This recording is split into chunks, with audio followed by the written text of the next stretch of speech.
오늘 주나는 말씀은 누가복음 9장 37절에서 50절까지 말씀입니다. 한 절씩 교독하시겠습니다.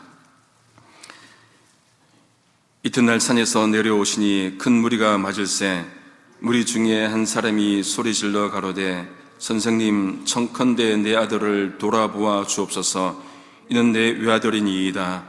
귀신이 저를 잡아 졸지에 부르짖게 하고 경련을 일으켜 거품을 흘리게 하며 심히 상하게 하고야 겨우 떠나가나이다.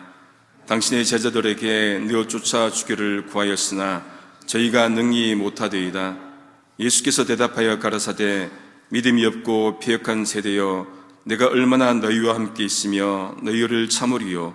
내 아들을 이리로 데리고 오라 하시니 올 때에 귀신이 거꾸로 뜨리고 심한 경련을 일으키게 하는처라.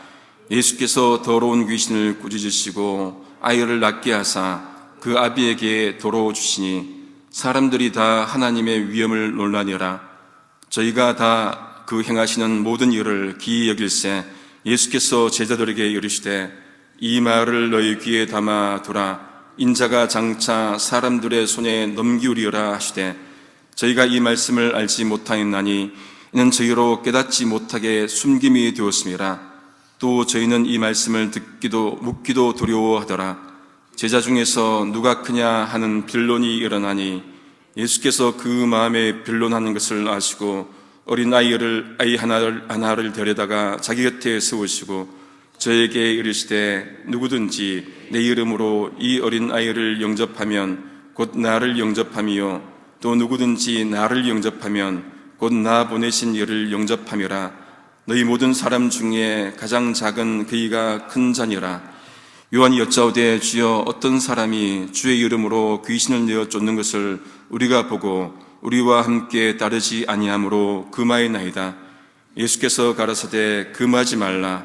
너희를 반대하지 않는 자는 너희를 위하는 자니라 하시니라. 아멘.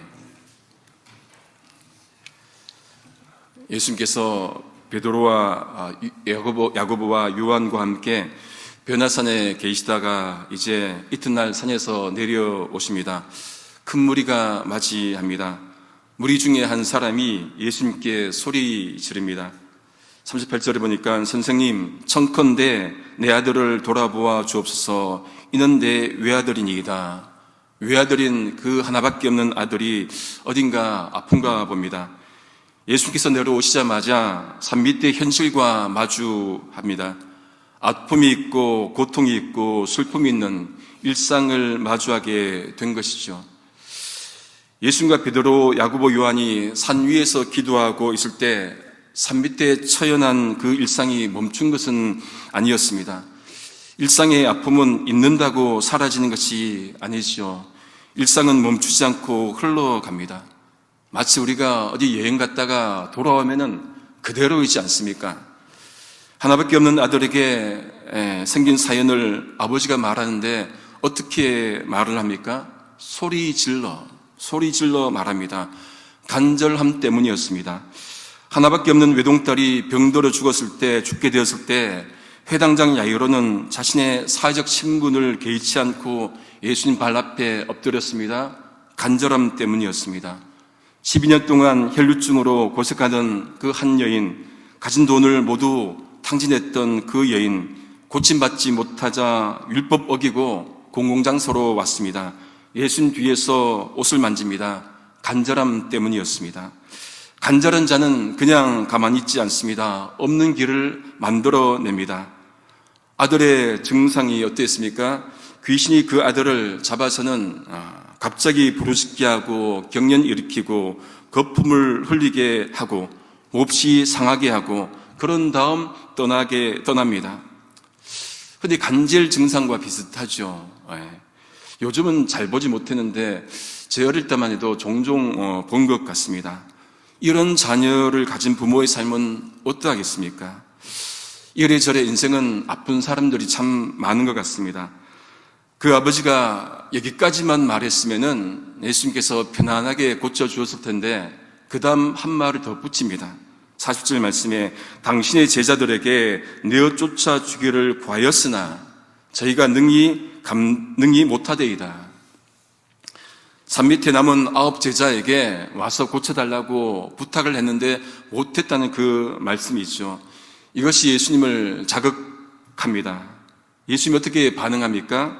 41절 전반부에 보면은 믿음이 없고 패역한 세대여, 뒷부분을 세번역으로 보시면은 비뚤어진 세대여, 믿음이 없고 패역한 비뚤어진 세대여, 심하게 말씀을 합니다.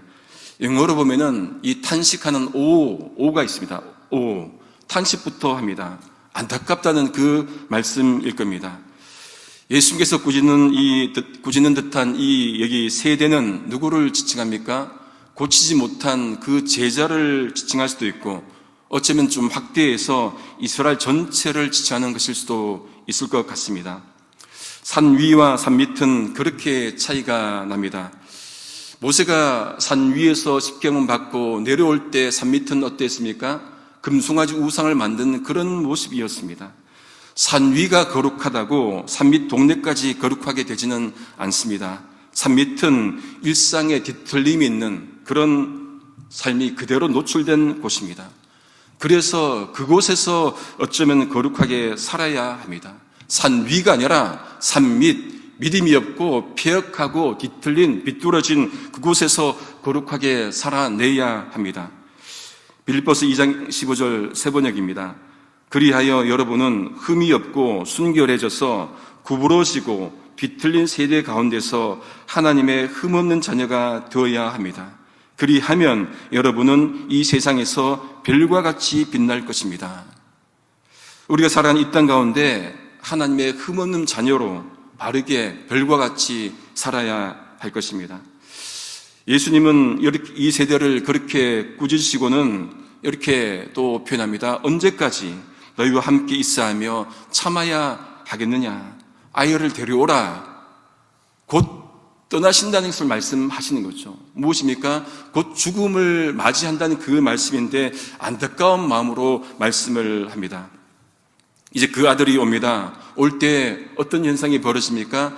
귀신이 그를 거꾸로 뜨립니다. 경련을 일으키게 합니다. 예수님께서 귀신을 꾸짖습니다. 아이를 낳게 하십니다. 그 아버지에게 돌려줍니다. 회당장 야이로의 딸도 혈류증 여인도 고치신 주님, 귀신 들린 아이도 고쳐줍니다. 주님은 아픈 사람들 외면하지 않으시고 그들을 고쳐주시고 그 가정도 회복시켜 주십니다. 한 집안에 아픈 분이 계시면은 정말로 집안이 조심스럽고 온 가정이 낙심 가운데 있지 않습니까? 그런 가정을 회복시키신 주님, 고치시고 싸매시고 위로하시는 그 주님의 모습을 보여줍니다. 우리도 산 아래에서 우리도 고쳐주지는 못해도 우리가 함께 위로하고 주님의 이름으로 복음으로 서로 돌봐준다면 그것이야말로 주님께서 우리를 부르신 그 사명 가운데 하나일 겁니다. 위로해 줘야 됩니다. 이사야 40장 1절입니다. 하나님께서 백성들에게 권면합니다. 너희는 위로하라. 내 백성을 위로하라. 이스라엘 백성을 두고 하나님께서 내 백성, 나의 백성 그렇게 칭합니다. 위로하라는 거예요. 그런데 누구 보고 하라고 합니까? 그 주체는 너희. 여기 너희는 선지자를 칭할 수도 있고 제사장을 칭할 수도 있지만은 확대하면은 모든 백성일 수 있습니다. 그 말은 백성이 백성을 위로하라. 무슨 말입니까? 서로 위로하라. 그 말이기도 할 것입니다. 그런데 어떻게 위로하라고 합니까? 이사야 40장 2절에 보면은 정다이 예루살렘에 말하며 개역개정으로 보시면은 예루살렘에 마음에 닿도록 말하라. 마음에 닿도록. 위로하려면은 정답게 그 사람의 마음에 닿도록 말해야 합니다. 우리가 살아갈 때 위로받을 때가 있잖아요. 누군가에게. 그러면 어떨 때 위로받습니까? 그 사람의 말이 마음에 닿았기 때문에 위로받지요. 아무리 말을 많이 한다 해도 마음에 닿지 않으면은 그 말은 빈말이 되기도 합니다. 우리의 말이 서로에게 위로의 말이 되기를 소망합니다. 예수님께서 고치신 것을 보고 사람들이 다 그 위험에 놀랍니다. 세번역으로 보시면은 사람들은 모두 하나님의 위대한 능력을 보고 놀랐습니다. 그렇게 표현을 합니다. 사람들이 예수님의 치유 사역을 보고는 시선을 하나님께 돌립니다. 아, 하나님께서 하셨구나. 이런 모습 보면은 지금 막 이적 행하시고 막 어떤 귀한 것 행하는 사람들, 소위 말하는 성령 받았던 사람들 너무 대조적이지 않습니까? 그들은 하나님보다는 자기를 앞세웁니다. 자기를 주목하게 합니다. 그런데 예수님의 사역은 하나님을 드러낸 것이지요. 우리의 모든 사역, 이 모든 사역도 하나님을 드러내야 할 것입니다. 귀신 들린 아이를 고치시고 난 다음에 이제 예수님께서 제자들에게 말씀을 하시는데 어떻게 말씀을 합니까? 귀담아 들으라고 말씀을 합니다. 그러면서 자신이 장차 사람들의 손에 넘어갈 것을 말씀을 하시죠. 잡혀간다는 말씀이에요. 세게 들으라고 합니다. 참 우리 주님은 한결 같으십니다. 9장 전체를 우리가 보면서 계속 분위기 깨는 말씀을 하시는 거예요. 회당장 야이로 딸 그리고 혈루증 여인 고치시고 난 다음에도 어떻게 합니까? 그리고 난 다음에도 또 오병이어 사건으로 5,000명 먹이고 난 다음에도 잡혀갈 것을 말씀을 하시잖아요. 그리고 고난당하시고 버림받고 변화산에서도 모세와 엘리야가 예수님께 나타나서 함께 있을 때 또 예루살렘에서 죽으실 것을 말씀을 하셨습니다. 여기 귀신 들린 아이를 고치고 난 다음에도 말씀하신 것은 또 고난받는 것을 말씀하신 거예요. 계속 엇박자입니다. 분위기를 좀 적당히 보시고 말씀하셔야 되는데 계속 오신 본래 목적을 말씀을 하십니다. 그런데 제자들은 그 말을 이해를 못해요. 계속 말씀을 하시는데 이해를 못합니다. 메시아에게서 죽음이라는 것은 있을 수 없다. 그리스도에게 고난이다. 버림당한다. 이런 것들은 그들 머리에 없기 때문에 이해를 못합니다. 45절 말씀을 제가 현대인의 성경으로 읽어드리겠습니다.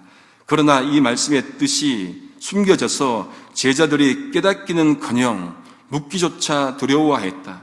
이해를 못하는 거예요. 사람은 자기 생각한 만큼만 이해합니다. 동물이 사람 생각 못하듯이 사람도 그 너머를 생각을 못하는 거예요. 제자들도 그 너머를 생각을 못하고 있는 것이죠. 주님을 그리스도로 고백은 했는데 그 그리스도가 어떤 분인지를 모르는 거예요. 고백만 하는데 그리스도의 사역은 모르는 것으로 볼 수가 있습니다. 어떤 의미에서 그리스도를 따르다 보면은 언젠가는 한 자리 하겠지, 이 마음이 크다 보니까 메시아가 고난받는다 상상을 못했던 거죠. 그게 그 다음에 그대로 이어지지 않습니까? 제자들 사이에 무슨 논쟁이 있습니까? 어떤 싸움이 있습니까? 누가 크냐? 이것 갖고 싸웁니다. 예수님은 죽음 얘기하고 고난 얘기하고 십자가 얘기를 하시는데 그 말 이야기하지 못하고 세상적 가치로 높은 지위를 추구합니다. 예수님이 어린 아이 하나를 세우시고는 이렇게 말씀을 하시죠. 우리 48절 말씀을 함께 같이 한 번 더 읽어보겠습니다. 48절입니다. 시작. 저에게 이르시되 누구든지 내 이름으로 이 어린 아이를 영접하면 곧 나를 영접함이요 또 누구든지 나를 영접하면 곧 나 보내신 이를 영접함이라. 너희 모든 사람 중에 가장 작은 그이가 큰 자니라. 누가 크냐는 논쟁을 하니까 반대로 작은 아이를 데려다가 작은 자가 크다고 말씀하시는 거예요. 이 말은 물리적으로 작은 자가 아니라 자신을 낮추는 자가 큰 자라는 그 말씀일 겁니다. 세상 가치처럼 섬김 받아야 큰 자가 아니라 섬겨야 큰 자라 합니다. 여러분, 세상에서 누가 섬기는 자가 큰 자가 있습니까? 목에 힘주고 어깨에 힘주고 빳빳하게 그렇게 섬김 받아야 큰 자죠. 그런데 주님은 정반대로 항상 말씀을 합니다. 그러면은 주님을 영접하는 것이요, 그러면 또한 하나님을 영접하는 것이다. 반대로 또 말씀을 합니다. 우리가 살아가다 보면은 우리가 속한 공동체에서 자기가 크다고 할 때가 있습니다. 예컨대 나만이 오라. 또 모든 것들은 내가 이끈 대로 가야 돼. 내 말대로 내 뜻대로 돌아가야 돼. 이 모든 것들이 바로 이 예일 겁니다. 그렇게 되면은 그 공동체 구성원들의 관계가 불편해집니다. 그 관계가 건재하지 못하게 됩니다. 여러분, 우리 한국의 우방 국가는 어디입니까? 미국, 여기 미국이죠. 미국이 한국 근현대사에 도움을 많이 주어서 한국과 미국 관계가 건재합니다. 건재하다, 이 뜻을 사전 찾아보면은 별다른 이상이나 탈 없이 온전하게 잘 있다, 그런 뜻입니다. 한미 관계가 건재하다, 이거를 대놓고 보여주는 것이 우리 길 건너편에 녹용 인삼 파는 가게 한미건재, 얼마나 좋습니까? 한미건재하다. 썰렁합니까? 우리가 속한 공동체에서 실제로 자신을 낮추는 섬김의 삶을 서로 보여주면 어떻겠습니까? 그러면은 우리 공동체도 건재할 것입니다. 이런 선상에서 누가는 좀 더 나아갑니다. 넓은 의미의 공동체 모습을 보여줍니다. 요한이 예수님께 어떤 사람이 주의 이름으로 귀신 쫓는 것을 보았는데 그 사람이 우리를 따르는 사람이 아니어서 그 일을 하지 못하도록 막았다, 그렇게 말을 합니다. 잘했다고 주님께 좀 칭찬받고 싶어서 말했는데 주님의 반응이 어떻습니까? 또 반대예요. 금하지 말라. 50절 말씀에 너희를 반대하지 않는 자는 너희를 위하는 자다. 다른 번역 보면은 지지하는 자다, 그렇게 말씀을 합니다.